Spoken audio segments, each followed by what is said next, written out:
강혜신의 오늘의 미국. 연방대법원이 낙태약이 판매되는 것을 허용한 판결을 내렸습니다. 또한 트럼프가 너무 작다는 상표권은 금지 판결을 내렸습니다.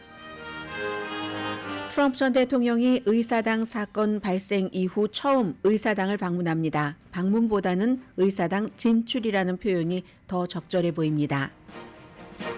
낸시 펠로시 전 민주당 하원 의장은 의사당 폭동을 주도한 범죄자가 범죄 현장으로 돌아온다는 성명을 냈습니다. 펠로시 전 하원 의장은 반란이라고 표현을 했습니다. 격전지 플로리다주에서 트럼프 전 대통령과 바이든 대통령과의 격차가 좁혀졌습니다. 바이든 대통령은 G7 정상회담에 참석 중입니다. UCLA의 최초의 라틴계 총장이 탄생합니다. 학교 기금 모금과 UCLA 병원, 유대계 학생들 보호 등 모든 것을 고려한 유시평의회 만장일치 결정입니다. 남침례교는 오늘 인공수정을 비난하는 투표를 할 예정입니다. 복음주의자가 많은 남침례교인의 상당수가 인공수정을 합니다. 월스트리트저널이 일론 머스크의 직원과의 부적절한 관계에 대해 보도한 뒤 스페이스X 전 직원 8명이 성희롱과 차별 소송했습니다. 그런데 일론 머스크는 주주들이 560억 달러 본인의 연봉 패키지 딜에 찬성했다고 발표했습니다. 부모가 자녀를 디즈니랜드에 데려가는데 거의 2,000달러의 빚을 진다는 조사 결과 나왔습니다. 여러분 안녕하십니까? 오늘의 미국 강혜신입니다. 나온 지 얼마 되지 않는데요. 판결 우선 간단히나마 이 두 가지를 좀 전해드리고 하나도 또 있는데 제가 미처 정리를 하지 못했습니다. 그건 이제 오늘의 미국이 진행되는 동안에 경제와 연관된 거기 때문에 하면 되고요. 두 가지 가운데서 하나는 미페프리스톤, 이제는 낙태약 전혀 상관없으신 분들도 이름 대강 들으면 아시는 미페프리스톤 낙태약이 미국에서 이제 두 가지가 있는데 이 두 가지를 적절히 사용을 한다고 하죠. 섞어서 그런데 만약에 이 한 가지가 금지가 될 경우는 또 다른 것으로 이제 다른 형태로 양을 많이 한다던가 그렇게 한다고 하는데 이 주된 낙태약 미페프리스톤 팔 수 있다 하고 승인을 했습니다. 낙태 반대하는 의사들이 고소를 한 겁니다. 그런데 이제 연방대법원에서 판결을 낼 때는 이게 왜 이런 판결인가, 왜 낙태약을 계속 팔아야지 되는가 하는 막 쭉 중요한 긴 설명들이 있잖아요. 그런데 긴 설명이 없이 판결을 내릴 때는 가장 앞에 내세우는 게 뭐냐면, 그럼 고소를 한 사람들이 뭔가 이 법으로 정부의 조치로 인해서 피해를 봐야지 되는데 무슨 피해를 보지? 낙태에 반대하는 의사들이 이제 이 점을 무슨 피해를 봤다는, 앞으로도 피해를 본다는 근거가 없다 하는 것으로 식품의약국이 승인을 한 미페프리스톤이라는 이 낙태약을 계속 팔아라. 전과 다름없이 파는 겁니다. 팔 수도 있고 그리고 우편으로도 살 수 있게 되는 거거든요. 그래서 이제 연방대법원이 낙태에 대해서 사실은 금지에 가까운 그런 판결을 내린 뒤에 그 이후에 이제 여러 그 주들에서 나온 것이 낙태약까지 이런 거잖아요. 식품의약국은 낙태약이 미국에서 하루 이틀 사용된 것도 아니고 굉장히 효율적이고 안전하다라고 얘기를 하는 것이고, 그래서 연방대법원이 본인들이 내린 그 낙태를 금지하는 여기와는 또 조금 차이가 나는 낙태약은 허용을 한다 하는 판결을 오늘 내렸습니다. 10주일까지, 임신 10주일까지 사용이 가능한 거고요. 그런데 그럼에도 불구하고 지금 10군데가 넘는 미국주에서는 이 낙태약도 불법입니다. 낙태를 불법으로 하면서 거기에 이제 이렇게 저렇게 엮어서 낙태금지법에 엮어서 미국에서 이처럼 12군데도 넘습니다. 낙태약도 사용할 수 없다는 그런 거고요. 그리고 이제 이 의사들은 여기서 끝나지 않는다. 또 다른 방법으로 다시 도전하겠다. 이렇게 발표를 했습니다. 두 번째 연방대법원이 불과 얼마 전에 내린 판결은 트럼프가 너무 작다. 트럼프 is too small 이든가요? 트럼프 too small. 트럼프 too small. 이라는 이것을 상표권으로 쓸 수 없다고 판결을 내렸는데 이건 이제 보수건 진보건 9대0 쓸 수 없답니다. 캘리포니아주의 변호사가 이제 다 잊으셨죠? 2016년도에 그러니까 트럼프 전 대통령 처음으로 대선에 출마할 때 그때 정말 마르코 루비오라는 사람 떠올랐었잖아요. 플로리다주의 젊은 연방 상원의원. 지금은 트럼프 밑에 딱 포복하고 나를 좀 부디 부통령 후보로 선택을 해주세요 하고 뭐 비나이다 하고 있는 것처럼 보입니다. 여러 가지 발언하는 것을 보면은.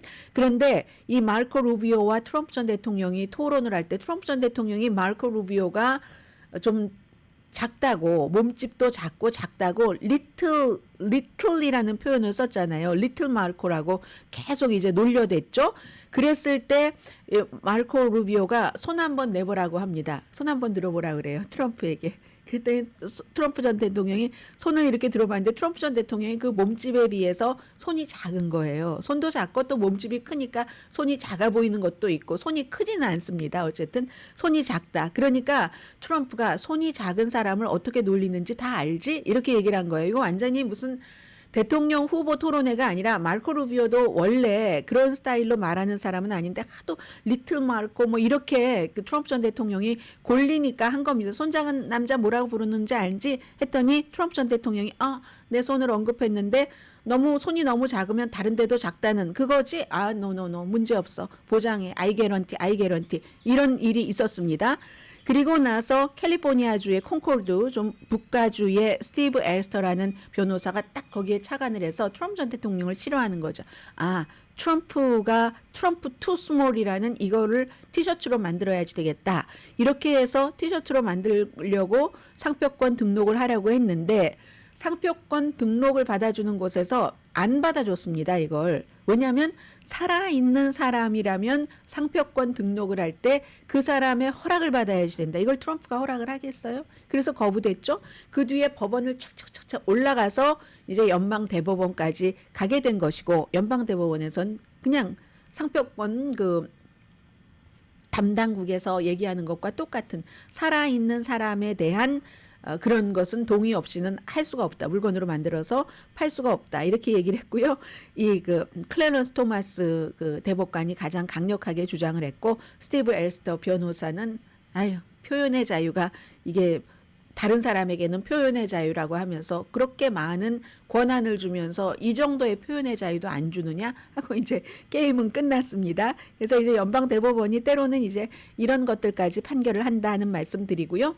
오늘 일단 트럼프 전 대통령 얘기가 나왔으니까 또 트럼프 전 대통령에겐 정말 중요한 거죠. 뭐 미스터 스미스 goes to 워싱턴 이런 것처럼 정말 트럼프 전 대통령이 의사당에 가는 게 알고 계시는 것처럼 2021년 1월 6일에 의사당 폭동 사건이라고 저는 부르고 낸시 펠로시 하원 의장은 반란이라고 부릅니다. 그 폭동 사건이 지금 말하자면 하수인들은 전부 감옥에 갔고 형량을 뭐 몇십 년 선고받은 사람들도 있잖아요. 그런데 트럼프 전 대통령은 아무 일도 없어 하는 이제 이런 그 불만이 의사당 안에도 가득합니다. 왜냐하면 본인들이 의사당 폭동 사건이 일어났을 때 막 어디에 숨고 누구는 뭐 몇 비트만 늦었으면은 정말 어떻게 됐을지 운명이 어떻게 됐을지 그 광란의 소용돌이 속에서 알 수 없이 순간에 피신을 할 수 있었던 그런 것들을 다 겪은 의원들이기 때문에 지금도 이제 트럼프 전 대통령으로서는 의사당에 처음 가는 거예요. 그 사건 이후에. 그래서 이게 굉장히 중요하고 정말 새롭게 의사당에 등장을 하는 것처럼 그리고 또 하나는 처음 가는 것뿐만이 아니라 공화당에는 단합이라고 할까요? 단결이라고 할까요? 왜냐하면 여기에 트럼프 전 대통령 그 문제로 인해서 이분 상원에서도 지금 상원에 가는데요. 오늘 뭐 하원에서도 뭐 연설한다고 하고요. 상원에서조차 트럼프 탄핵에 찬성표를 던진 사람들이 있습니다. 그 찬성표를 던진 사람들 미치 메코넬이랑 리자 머코스키랑 또 수잔 콜린스 이 세 사람은 나는 그 사람이 여기 오는 것을 받아들일 수 없다 해서 오기로 허락을 했고 온다고 하니까 우리가 안 가겠다고 거기에 참석하지 않거든요. 그러나 그러한 사람들을 제외하고 그 사람보다 지금 훨씬 중요한 미치 메코넬은 트럼프 전 대통령을 의사당 폭동 사건 이후에 처음으로 얼굴을 마주합니다. 폭동 사건 이후에 불과 몇 개월 전까지만 하더라도 미치 메코넬이 트럼프를 완전히 그냥 막 경멸하는 그런 표현을 하다가 얼마 전부터 약간 분위기가 달라졌어요. 이 미치 매코넬도 생각을 하는 거겠죠. 정치적으로 여러 가지를 자신의 레가시를 이제 바이든 대통령보다도 한 살이 많으니까 이미 82살인데 나를 이 레가시를 어떻게 가져갈 것인가 하는 것을 계산을 할 겁니다. 오늘 그 방에 처음으로 2021년 1월 6일 이후에 미치 매코넬과 트럼프 전 대통령이 같이 있는 겁니다. 허그를 할까요? 저 이게 너무 궁금해요. 정치인들이 그런 관계에서 몇 년 동안 서로 통화도 안 하고 보지도 않다가 같은 당인데도 이건 한국의 무슨 대통령이 뭐 야당 대표를 안 만난 그 기간보다도 더 긴 거잖아요, 지금. 2021년부터 한 텀이 대통령 텀이 거의 끝나갈 때니까. 그래서 여기서 허그를 한다면 정치인이 여기서 허그를 한다던가 뭐 손을 잡는다던가 이 그 온도에 따라서 공화당의 단합과 단결 이걸 이제 계산을 해볼 수 있는 거죠. 그래서 중요한 거고 미치 매코넬은 그럼 왜 본인의 레가시를 생각을 하면서 마지막이라도 트럼프를 받아들이는가. 이거는 트럼프 덕으로 상원 의원 본인이 원하는 사람들 뭐 재선하고 이런 것이 도움을 받기를 원하는 거죠. 요즘에는 지난번 선거 중간 선거 때까지만 하더라도 트럼프 빨이 안 받았습니다. 선거에서. 그런데 이번에도 엊그제 뭐 네 군데 주에서 치러진 선거에서도 트럼프가 지지한 사람들이 모두 당선됐잖아요. 아주 안전하게. 그래서 상원이 지금 너무 다수당이 한석으로 위태위태하니까 미치 매코넬은 다시는 그 상원의 원내대표로 본인이 출마하지 않는다고 했기 때문에 이번에 잘 마무리를 해야지 되는 겁니다. 본인이 생각하고 있는 뭐 이민이라든가 이런 것에 대해서 그러려면은 이제 그 마지막 마무리 과정에서의 트럼프에 대해서 완전히 그 등을 돌리고는 다른 의원들의 협조도 부족할 거고 그리고 본인이 예를 들어서 이제 떠나고 난 뒤에도 어떤 사람을 그곳에 심느냐 이런 여러 가지 정치적인 계산이고요. 그래서 미치 매코넬이 트럼프 전 대통령에게 뭐 주단을 깔아줄까 이걸 이제 보는 거고요. 그 주단 깔아주기를 저는 허그 안 할 것 같은데요. 허그 할까요? 안 할 것 같아요. 민망해서 어떻게 하겠어요. 그리고 여기에 대해서 낸시 펠로시 하원 의장은 민주주의를 해체하려는 의무를 가지고 지금 의사당에 들어서고 있네. 반란의 선동가가 범죄 현장으로 돌아온다고 표현을 했습니다. 낸시 펠로시 하원 의장이 한 말 가운데 가장 그 강한 그리고 가장 비판이 많이 들어가 있는 비판보다도 비난이 많이 들어가 있는 말 같습니다. 반란의 선동가가 반란 그 범죄 현장으로 돌아온다. 링컨이 지은 이 의사당 돔 아래 나치와 남부연합 깃발이 휘날렸는데 트럼프에 의해서 그 범죄의 주모자가 오고 있다. 헌법과 평화로운 권력 이양에 반하는 범죄였는데 의사당 폭동 사건이 파워를 놓치지 않으려는 시도였는데 그런데 이 사람은 누구누구에게 범죄자인가 하면 의회 멤버 막 숨고 난리가 났었잖아요. 경관, 숨진 사람도 있죠. 스텝, 다친 사람들, 그리고 트라우마는 얼마나 심하겠어요. 그 모든 사람에 대한 범죄자가 범죄 현장에 오고 있다. 그리고 바이든 캠프도요. 이 비난 그 광고를 합니다. 번이라는 불타오르다 하는 그런 거잖아요. 제목이 30초짜리 광고인데 불타오르다. 여기서 이제 막 의사당 불타오르고 하는 이런 것을 쭉 연결을 시켜서 그리고 더군다나 이제 연임되면은 의사당 폭동 사건들로 기소되고 뭐 형량도 받고 한 사람들 전부 사면하겠다고 공약을 했으니까 나라에 불을 지른 사람이 또다시 나라에 불을 지르려고 하는구나. 그때 다친 경관만 하더라도 140명이나 된다. 이게 이제 불타오르다 번이라는 바이든 캠프의 비난 광고입니다. 오늘 발표된. 그리고 나서 이제 트럼프 전 대통령 오늘 그 목요일이죠. 내일이 생일입니다. 트럼프 전 대통령도 78살이에요. 이제는 77살이 아니라 내일부터는 78살인데 생일 지내고 나서 토요일에 디트로이트를 갑니다. 디트로이트에서 살고 계시는 분들 계세요. 디트로이트에서 사시는 한인분들이 많지는 않으실지 모르지만 장사하시는 분들은 있을 것 같은데 디트로이트는 인구가 주민의 80%가 흑인입니다. 여기에 간다는 것은 최근에 이제 트럼프 전 대통령이 흑인에게도 지지를 많이 받고 히스패닉계도 지지를 많이 받고 있다. 이건 바이든 것이 뺏긴다라고도 똑같은 말이잖아요. 그래서 디트로이트 가서 이기겠다는 건 아니에요. 어떻게 뭐 아직까지 흑인 주민이 80%인 곳에서 이기겠습니까? 다만 이제 분위기를 잘 살려보겠다는 거고, 이런 분위기를 살릴 땐 항상 교회가 활용됩니다. 디트로이트에 있는 흑인 교회에 가서 나를 찍어야지 된다. 왜 바이든을 찍으면 안 되는가, 이런 것에 대해서 연설을 할 테고요.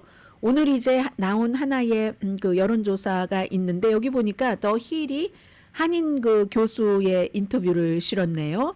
김덕홍 박사. 우선 결과부터 말씀드리면 플로리다 애틀랜틱 유니버시티입니다. 조지아주 아니고요. 메인 스트리트 리서치 공동으로 여론조사를 했는데, 투표할 가능성이 높은 유권자의 43%가 트럼프 전 대통령을 지지했습니다.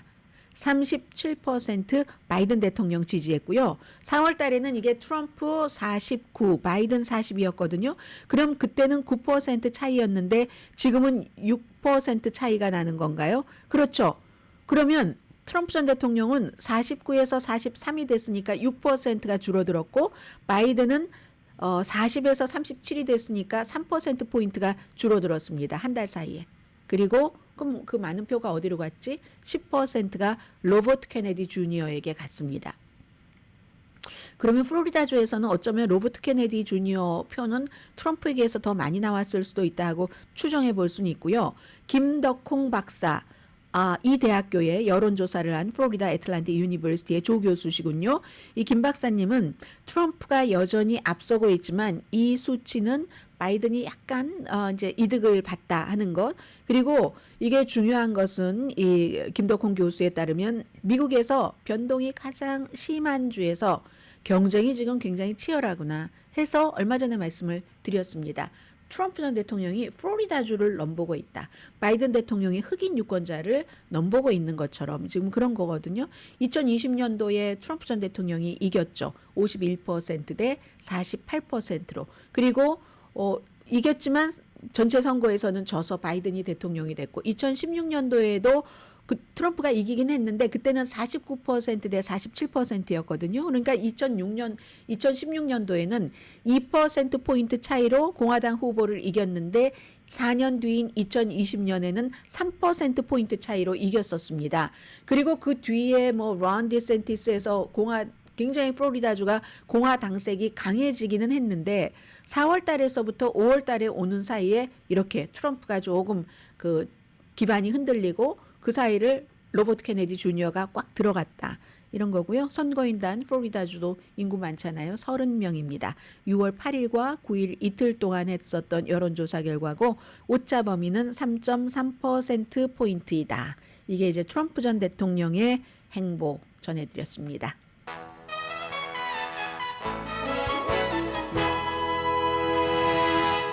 잠시 뒤에 이제 오늘 그 주요 뉴스의 탑 뉴스를 전해드리겠는데, 탑 뉴스 가운데서 오늘은 로스앤젤레스 타임즈를 좀 여러분들께 보도를 해드려야지 될 것 같습니다. 잠시 뒤에 뵙겠습니다. 라디오 서울 방송 오늘의 미국 듣고 계십니다. 네.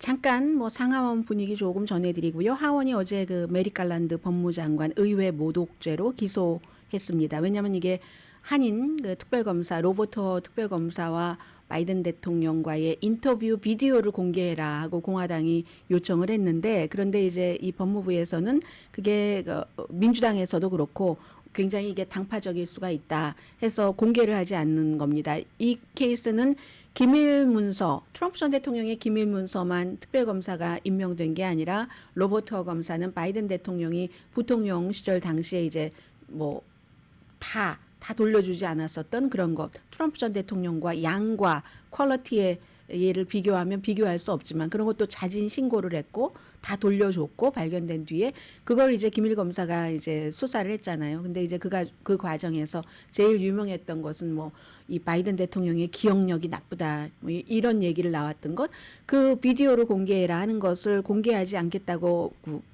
법무부가 결정을 했기 때문에 이건 의회 모독죄다 해서 완전 당파적이에요.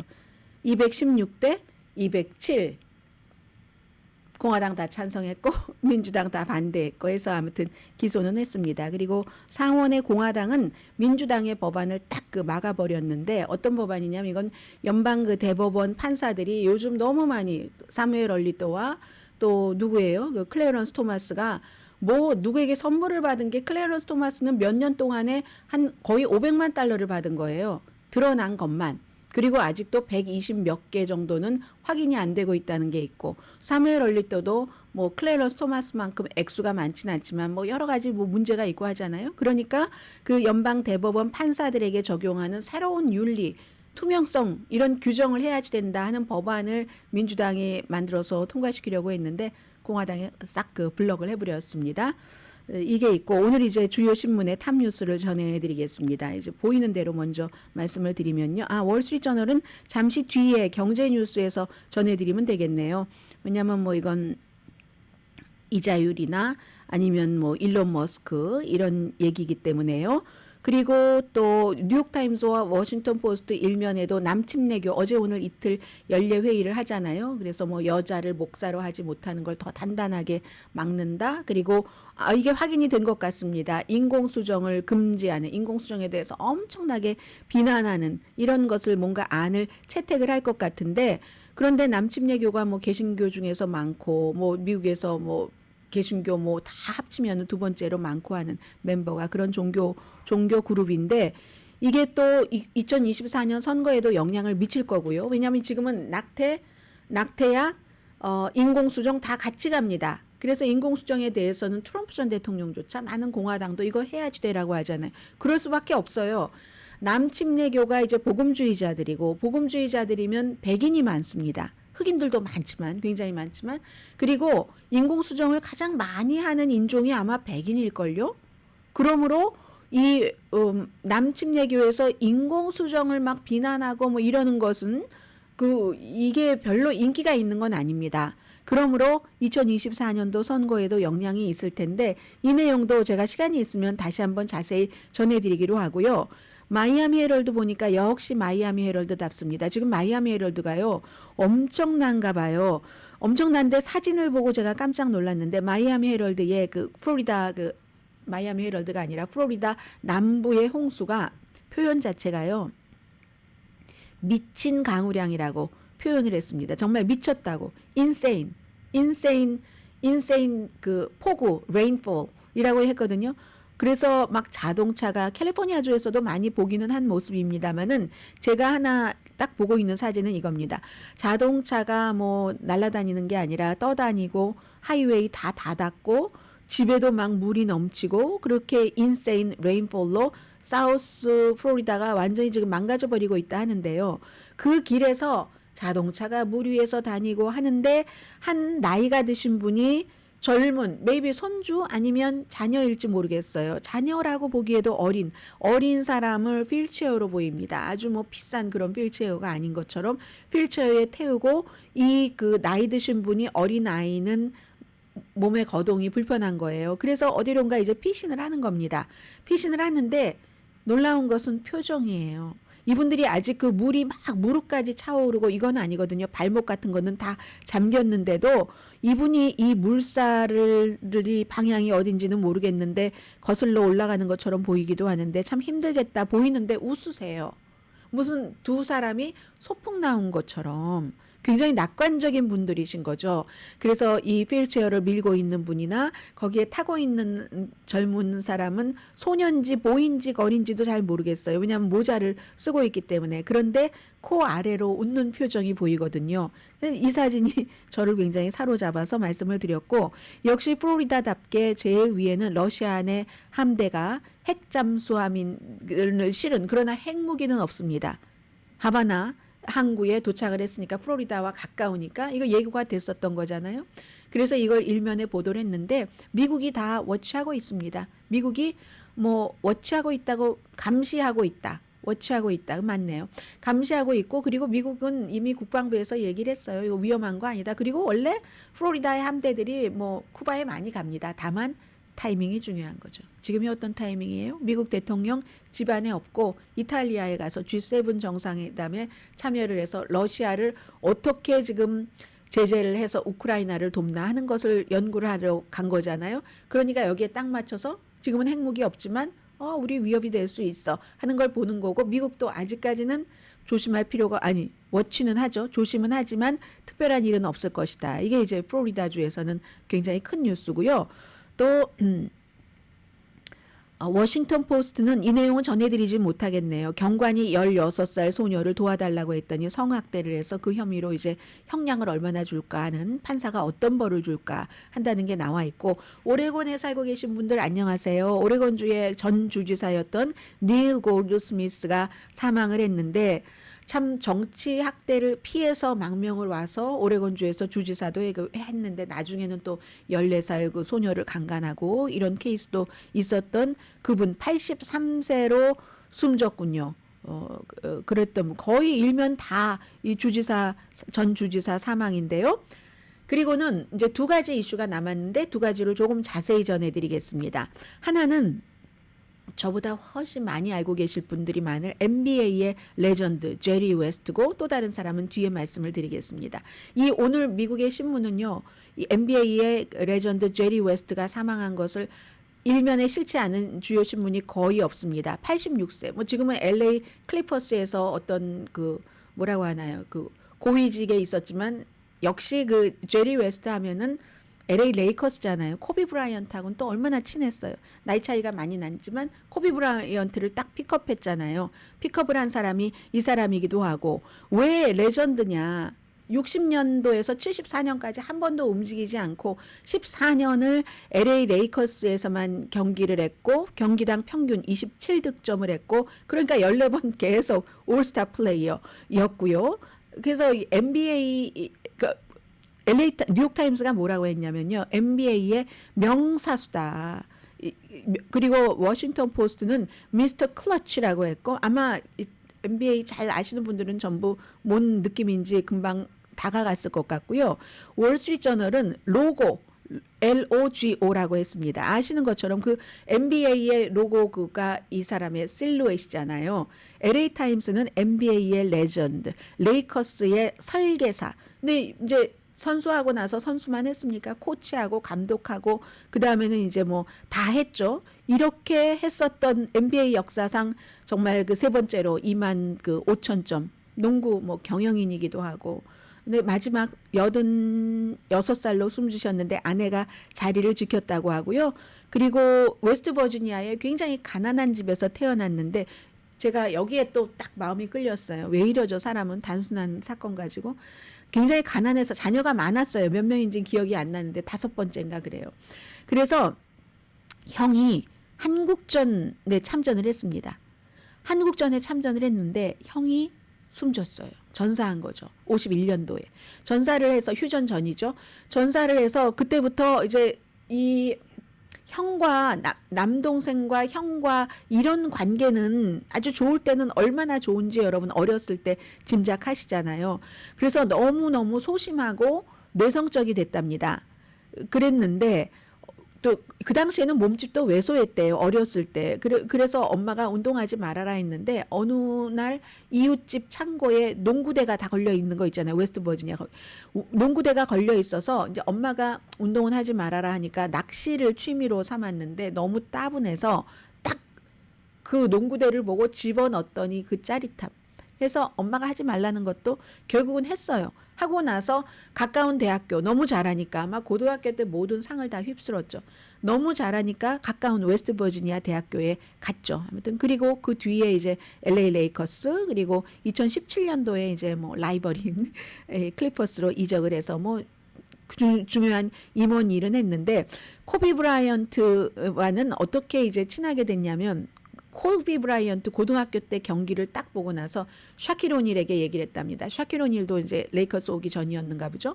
너 우승하고 싶으면 레이커스로 와라. 내가 기둥이 될 만한 그런 아이를 영입할 거다. 그래서 코비 브라이언트가 숨졌을 때 이 그 NBA의 레전드가 제리 웨스트가 완전히 막 오열했다는 것 아니겠어요. 아무튼 그 한 분야에서 이렇게 일을 잘 하고 그렇게 간 사람에 대한 그런 그 경의의 표시로 오늘 미국의 모든 신문의 일면에는, 야, 이거 1972년도에 제리 웨스트. 어우, 너무 멋지네요. 지금의 모습이 조금 있기는 하는데 머리 흘러내리지 않도록 단정하게 막 기름으로 쫙 이렇게 머리 발라서 그런 것 있고요. 아무튼 그런 뉴스 있고, 그리고 휴스턴 크로니클도 역시 그 동네에 맞게 사망 뉴스를 전했기 때문에 전해드리는데요. 휴스턴의 싱어송라이터가 숨졌다. 제가 그 싱어송라이터의 이름은 기억이 안 나는데 마크 제임스네요. 마크 제임스인데 노래는 알죠. You are always on my mind. 그 송라이터 작사가가 숨졌다는 내용이 있고, 다시 이제 이 섹션 마지막입니다. 로스앤젤레스에 살고 계시는 분들도 많으시고 또 로스앤젤레스에 자녀가 단위 있고 하셨던 분들 얼마나 많겠어요. 재학생이 뭐 4만 6천 거의 4만 7천 명 정도. UCLA요. 로스앤젤레스가 아니라 UCLA 하니까 어제 이제 오후에 저희 라디오 서울 방송 이제 저녁 뉴스부터 자세히 들으셨을 겁니다. 근데 이제 플리오 프랭크라는 플리오 이글레시아스와 마찬가지로 플리오 프랭크라는 차기 UCLA 총장이 결정이 된 거예요. 근무는 2025년 1월부터 합니다. 현재는 마이애미 대학 총장이에요.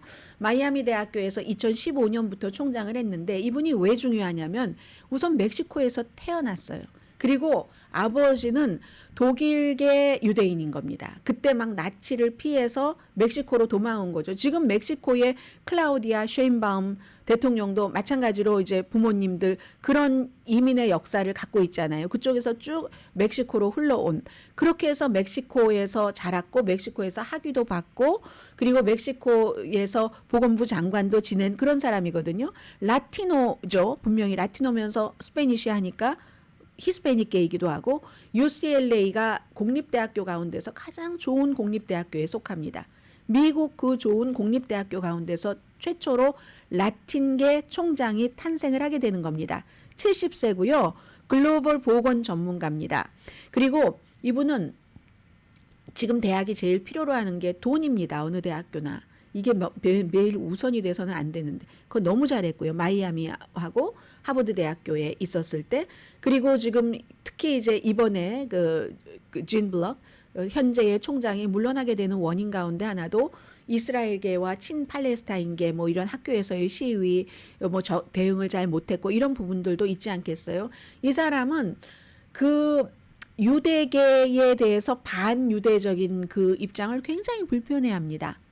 본인이 그 부모가 나치를 피해서 독일에서 멕시코로 가서 그렇게 살아오다가 이제 미국으로 오신 분이기 때문에, 그래서 마이애미 대학교에서는요 이번 이 이스라엘 친팔레스타인 시위 때에 학생들이 캠프를 설치하지 않았습니다. 마이애미 대학교도 학생도 엄청 많고, 물론 플로리다주는 조금 보수적이긴 하지만 이분이 그렇다고 뭐 시각이 보수적인 것도 아니에요. 마이애미 대학교의 총장이었지만 그 파클랜드 고등학교에서 총격 사건이 일어나서 학생들이 총기 규제해야지 된다 막 이렇게 얘기하잖아요. 그런 이분은 야, 침묵하는 것보다 훌륭하다 하고 본인의 의견도 내고 하신 분이거든요. 그런 식으로 아무튼 그래서 마이애미 대학교에서는 마이애미 대학교가 내년이 이제 100년이 된다고 하거든요. 그 100주년을 기념을 해서 25억 달러를 기금을 모금을 했다고 하고, 하버드 공중보건대학교에서도 학장을 지냈는데 그때도 전에 비해서 뭐 4배 기금을 많이 모았다고 하고, 본인은 뭐 90 몇만 달러 거의 100만 달러 되더군요. UCLA 총장으로서 연봉이. 이것도요 마이애미 총장 연봉보다 작아요. 엄청 많이 작습니다. 이 정도 되면 이분들은 돈을 계산하지 않는 거예요. 마이애미 대학교에서 196만 달러를 받았는데 이거 UCLA를 꿈의 대학이라고 얘기하는 사람들이 많은데 저에게도 꿈의 대학입니다. 이렇게 하면서 아무튼 왔고요. 그리고 멕시코 사람들이 말하자면 본인의 부모, 가족이 난민이었는데 그 난민 가족이 성공할 수 있도록 포용적인 것, 관대함 이런 거 보여준 거 너무 감사한다 이렇게 얘기를 했습니다. 그리고 이제 제일 중요한 것은 이분이 이제 글로벌 건강 여기에 포커스를 두겠죠. 집안이 4대째 의사랍니다. 79년도에 멕시코 대학교에서 국립대학교에서 의학 박사 받았고, 그리고 이제 미시건 대학교에서 또 뭐 석사, 뭐 박사학위도 다 받았습니다. 비센테 박스 불과 얼마 전이잖아요. 그때 이제 보건부 장관을 멕시코에서 했고요. 가족 계획, 뭐 피임 확대 이런 것을 무척 아무튼 많이 하는 것 좀 지지하는 그런 사람입니다. 경제학자와 결혼했고요. 2명의 자녀가 있고. 그런데 아니 훌륭한 사람들은 왜 이렇게 부지런해요. 동화책도 쓰고요. 취미는 뭐 오페라, 축구 엄청 좋아하신답니다. 그리고 진 블럭 현재 총장은 이제 뭐 교수로 돌아가죠. 17년 동안 UCLA에 있었고요. 아무튼 미국 뭐 최고 거의 그런 규모의 UCLA의 첫 번째 라틴계, 그것도 멕시코 태생의 총장이 탄생했다. UC 평의회는 만장일치로 통과를 시켰다는 것 말씀드립니다. 잠시 뒤에 일론 머스크 말씀 좀 드려야지 되겠네요.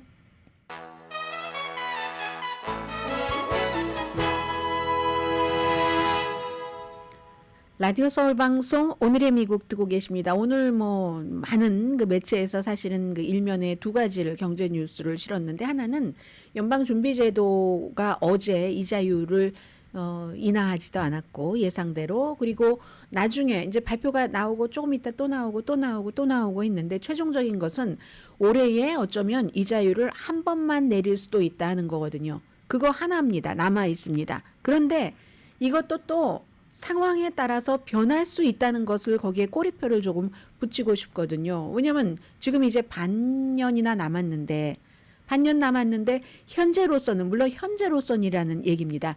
현재로서는 한 번만 내릴 수도 있다. 그게 9월이 될 수도, 9월 달에 대해서도 지금 어제까지만 하더라도 50대 50이라고 말씀드렸잖아요. 그것도 그대로 유지가 되면서 어쩌면 9월을 넘길 수도 있다가 조금 더 높아졌는지도 모르겠어요. 그래서 이자율을 뭐 원래 예정됐던 대로 4번 내린다. 이거는 이제 완전히 없어진 겁니다.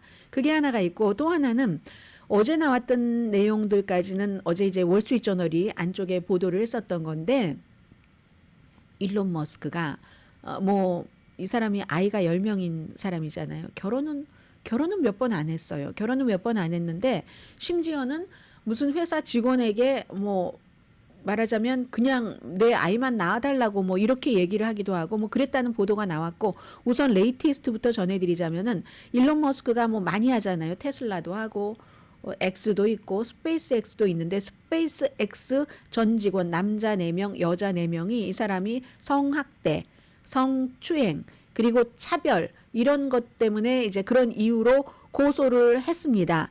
고소를 했는데 그 고소하는 내용이 뭐 이런 거예요. 이런 일들이 있었다. 분위기가 너무 안 좋다 하면 막 해고해버리고 한다는 건데, 스페이스 X에서 여성과의, 월스트리트저널 표현이면은 스페이스 X가 회사와 뭐 어떤 여성과에 있어서의 그 관계 같은 것을 다 허물어 버렸다. 적어도 2명의 직원과 성관계를 가졌고, 그 중에 1명은 인턴이었는데요. 대학교 다닐 때예요. 인턴인데 그 인턴과 성관계를 가졌고, 그리고 그 인턴을 아주 그 높은 고위직에 놓은 거예요. 그러니까 사람들이 뭐 일을 잘하긴 하지만 저렇게 고위직에 뭐 이럴 거는 아닌데 이렇게 했고, 그리고 그 인턴이 뭐 대학교를 졸업하니까 어디 뭐 다른 섬에 막 초대를 하기도 하고 뭐 이런 일이 있었고, 또 다른 사람도 마찬가지로 이런 식으로 해서 그랬다 하는 거. 그리고 뭐 예를 들어 부하 직원도 일이 끝났는데도 막 계속 이메일 보내고 뭐 집으로 오라고 하고 뭐 집으로 가고 그런 거. 아니면 스페이스 X에서 자기 바지를 내리고, 그리고는 무슨 뭐 승무원에게 마사지를 하라고, 성적인 마사지를 하라고 성관계를 요구를 한다던가, 에로틱한 마사지죠. 결국은 이제 이 사람은 $25만 받고 회사 그만뒀습니다. 아이를 낳아달라고 한다던가 해서 여성을 이제 이 고소를 한 스페이스 X에서 전 직원들, 그 고소를 한 8명은 여성들은 브레이지어 사이즈로 평가를 한다. 이건 성적인 대상으로, object로 본다는 얘기예요. 그리고 음란한 성적인 농담으로 직장물을 CEO라는 사람이 맨날 흐려놓고 동물의 왕국 같다. 스페이스 X가.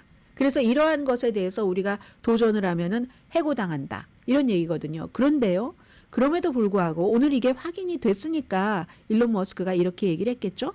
테슬라의 주주들은 지난번에 1월 달에 델라웨어 그 판사가 기각을 했습니다. 그런데 다시 투표를 해서 일론 머스크에게 돈 주는 거예요. 최대 뭐 어디는 450억 달러라고 하고 560억이라고 하는데 560억 달러가 맞는 것 같아요. 560억 달러 페이 패키지죠. 이걸 승인을 해줘서 너무너무 고맙다.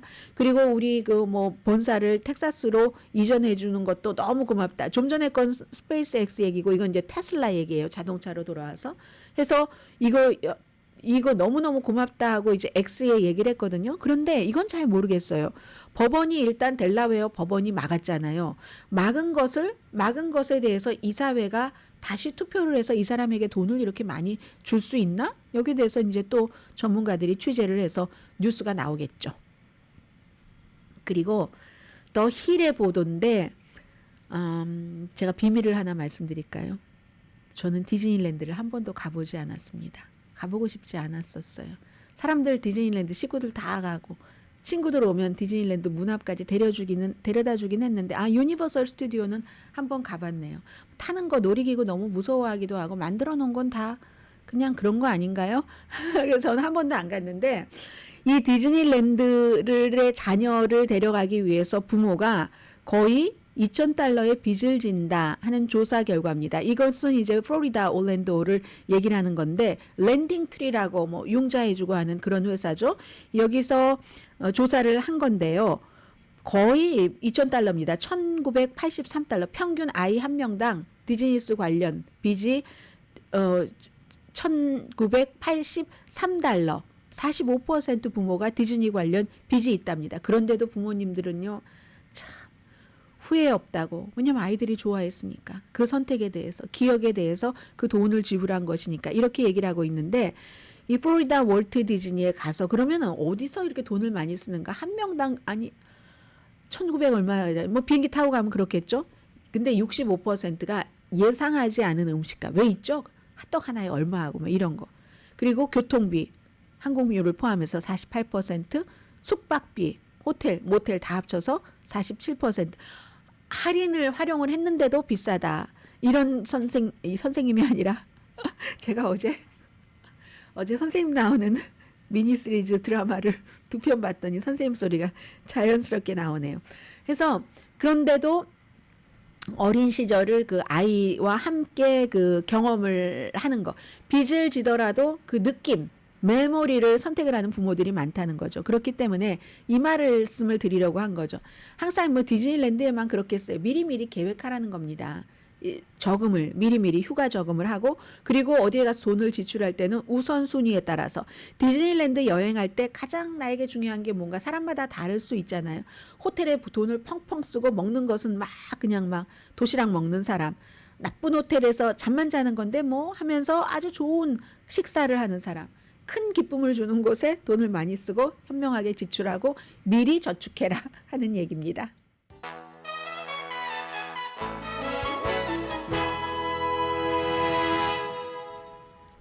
라디오 서울 방송 오늘의 미국 듣고 계십니다. 네, 미국 대통령이 지금 G7 정상회담에 갔는데 G7이라는 국가 자체가 세계에서 가장 부자 나라잖아요. 부자 나라들이 뭐 세계에 가장 중요하다고 생각되는 문제들을 서로 의논을 하면서 그러면서 이제 젤렌스키 가난한 국가에 속하는 우크라이나 젤렌스키 대통령도 초대를 했습니다. 우크라이나가 이슈니까 그렇고 이스라엘 하마스 전쟁도 마찬가지고 아프가니스탄이 아니라 아프리카의 기후 변화를 기후 변화 정도라고 말하는 게 아니라 요즘은 기후 비상사태라고 얘기를 한답니다. 그리고는 이제 글로벌 경제에 대해서 회의를 할 텐데 미국으로서 미국이니까 미국 입장을 보면은 이게 선거 전에 굉장히 중요한 거죠.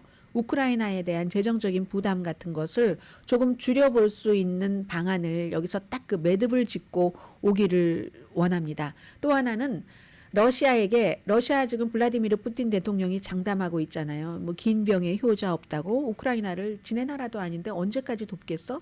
지칠 거야. 이것이 아니라 우리는 우리의 스태미너를 유지하고 있어. 이걸 보여주기를 원하는 거죠. 미국의 입장에서는. 그래서 은행이라든가 아니면 다른 여러 기관이 러시아 지금 뭐 제재 당연히 하고 있고요. 그 뭐 제재하는 돈의 이자로 우크라이나에게 뭐 융자를 해준다는 거잖아요. 그런데 은행이 그 러시아의 군사 관련 군산업 단지뿐만이 아니라 러시아 전체를 제재 대상으로 확대하는 거. 여기에 대해서 이제 오늘 그 의논이 조금 있답니다. 그런 것이니까 이 우크라이나의 젤렌스키 대통령으로서는 정말 세계에서 가장 부자 나라 7개 국가가 결정적인 결정을 우크라이나를 위해서 해주기를 원하는 거죠. 뭐 바이든 대통령과 젤렌스키 대통령 또 만날 것 같고요. 그리고 이번에는 G7 정상들이지만 가장 약한 포지션에서 선거를 치르는 사람. 대표적으로 임마누엘 마크롱 아니면 또 바이든 대통령 이런 사람들 또 누가 있나요? 그런 것들이 있고 그리고 지금 또 관련 뉴스로는 국제형사재판소가 벤자민 네탄야후를 전범으로 이제 기소해야 된다고 영장 청구하고 했잖아요. 그 판사가. 근데 그 국제형사재판소가 러시아에 대해서도 마리우폴 처음에 전쟁이 일어나고 많이 들어보셨죠. 그 마리우폴을 완전히 러시아군들이 포위를 했었잖아요. 2022년도에 2월 24일에 전쟁이 시작이 됐는데 85일 동안을 완전히 포위를 했답니다. 아이를 낳으려는 임산부도 막 들것에 실려나가고 폭탄을 던지고 해서 이걸 전쟁 범죄라는 거죠. 고의적으로 포위를 해서 이건 사람들을 굶어 죽였다는 겁니다. 고의적으로. 기온이 당시에 한 화씨 14도 정도 됐는데 섭씨로 뭐 10도, 14도 아무튼 그 정도 됐는데 화씨로 14도예요. 전기도 안 주고 가스도 안 주고 물도 공급하지 않고 굶겨서 씨를 말리기 작전을 했다. 이런 이제 그런 것으로 지금 국제형사재판소에서 뭔가를 지금 하는 것 같고요. 저는 이럴 때 보면은 참 그렇습니다. 아무튼 그리고 또 G7 정상회담에서 가장 중요한 인물 가운데 하나가 주최국인 이탈리아의 조지아 멜로니가 이런 때는 이제 라임라이트 받는다고 하잖아요. 네, 어머 시간이 없어서 인사를 드려야 되네요. 저 1분 남았는 줄 알았어요. 오이 소개해드리려고 했는데 내일 뵙겠습니다.